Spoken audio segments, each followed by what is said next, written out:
tunafahamu kanuni iliyompa Kristo ushindi au mwanakondoo katika msimu huu wa Pasaka ni unyenyekevu. Yes. Na utii. Amen. Alihukumiwa kifo. Amina. Lakini hakujibu. Biblia inasema alikuwa mtii hata mauti. Naam, mauti ya nini? Ya msalaba. Amen. Anafahamu kilichomwangusha shetani kule mbinguni ni tamaa na kiburi. Yes. Kiburi. Amen. Kiburi ni kaburi. Uwe na karama kubwa kiwango gani? Yes. Uwe na kipawa kikubwa kiwango gani? Amen. Uwe na huduma kubwa kiwango gani? Amina. Uwe na neema kubwa kiwango gani? Amen. Ukisha kupanda mabega ukawa na kiburi umekwisha. Yes, yes, yes, yes, yes. Yes.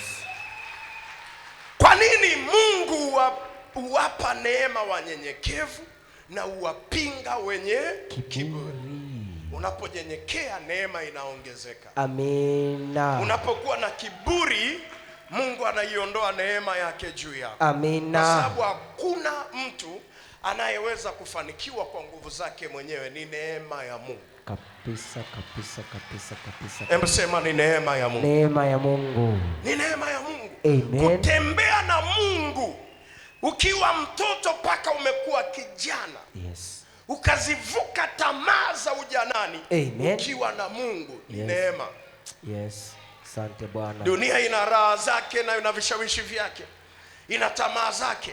Ukiweza kukatisha katikati. Ndio. Na ukawa mnyenyekevu. Amen. Kwa Mungu. Na chochote unachokipata. Chochote. Kisikutie kiburi. Ukaendelea kunyenyekea. Ndio. Hiyo ni neema kubwa sana. Na ninaamuru Mungu aimimine hiyo neema katika maisha yako. Amina. Uitembelee kanuni ya utii na unyenyekevu. Oh yes.